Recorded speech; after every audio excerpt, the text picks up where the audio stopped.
that's what it's all about. It was always fun, and it was always a joke, and there was always life and vibrancy around it. Every time we hung out, no matter the situation, whether it was work, bowling, or just going out and having a good time.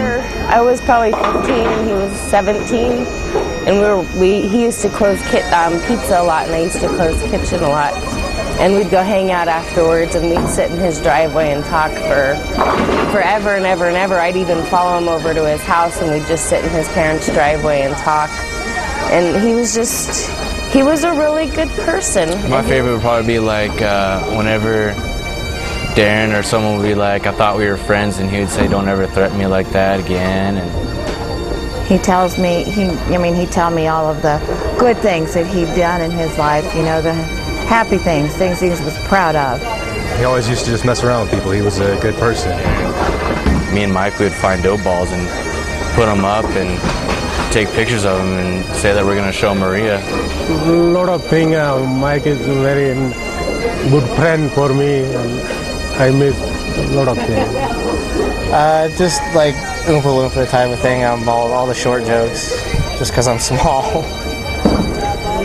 When he was 7 years clean of cancer, I walked back in the kitchen when I got to work that morning.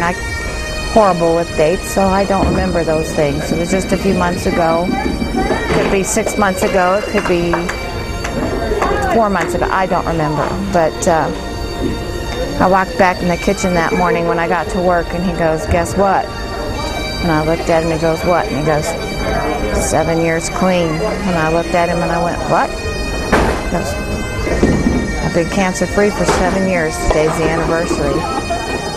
Yeah, we got to play poker together, and then we'd never play poker, you know. And then I'd see him the next day and be like, yeah, when are we going to play poker? And we never played poker, so. I remember one day he came back and said he won like over $1,000 in poker, and he's like, "You want some lunch?" And I was like, "Sure." And he's like, "What do you want?" I was like, "Well, I don't know." I was like, "I really don't have any money." He was like, "I'm buying." And I was like, I can't accept you. I don't want you buying me anything. He's like, "Don't worry." He's like, "I just won $1,000. And if I needed something to talk about, he'd listen. I think when we first started bowling together, I asked him to be on my bowling team, and he threw such a wild hook on his ball, and he was so much fun at bowling. And I remember going, and I was the first bowler, and I went too far, and my slip pad on my left shoe hit the oil in the lane, and I felt pretty hard. But I did bowl a strike, and that's the first thing that Mike pointed out, that even though I fell on my ass and made a total fool of myself, I get back up, and he's in my face, and he's like, "You just bowled a strike." He had a good heart. He was a good guy. But I liked his little nicknames that he had for all the girls. And like he was always the guy that could make you feel good. But my name is Cupcake. And it didn't matter, even if he was in a bad mood, he'd be like, "Hey, Cupcake, how you doing, Cupcake?" He was just, didn't matter.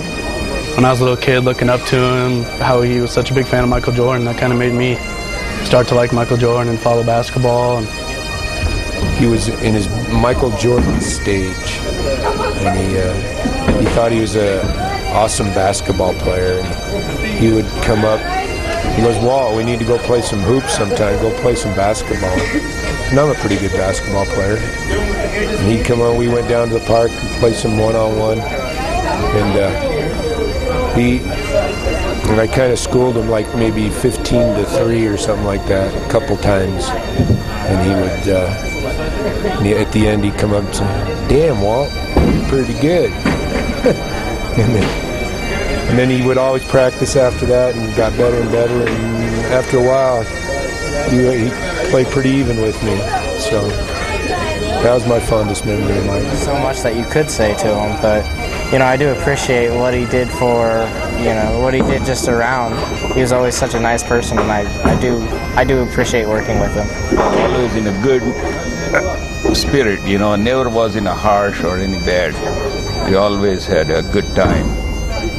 It's still hard to believe that he's gone, and hard to accept that I miss him, and I wish that he was still with us. That I miss him. And leave me a little hole in my life. Even I'm such an old person, always like you, and there's always an empty space in my life. Mike, you're a good guy. You've been through a lot, and I appreciate your friendship. because he is a good guy.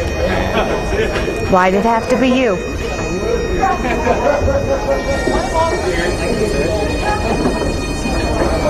Why'd all the good guys have to go? I love you, Mike.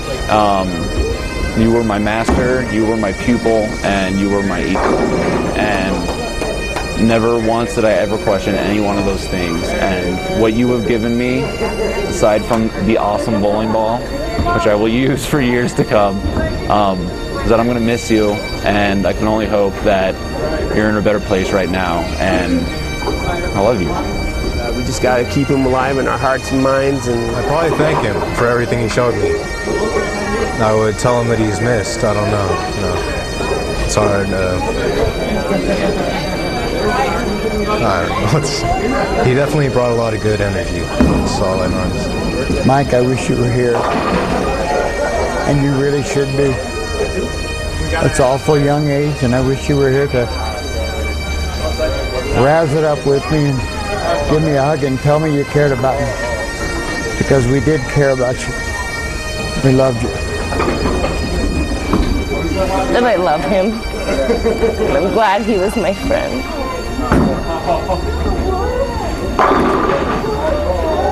I miss you a lot, Mike, and I love you. I miss you a lot. And West Side for life, bud. You're a good friend, and I always could talk to you about stuff, and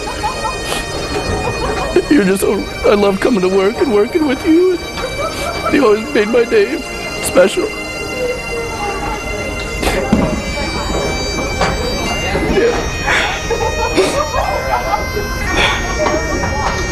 Mike is great man. Great man? Yes. Are you going to miss Mike? Yes.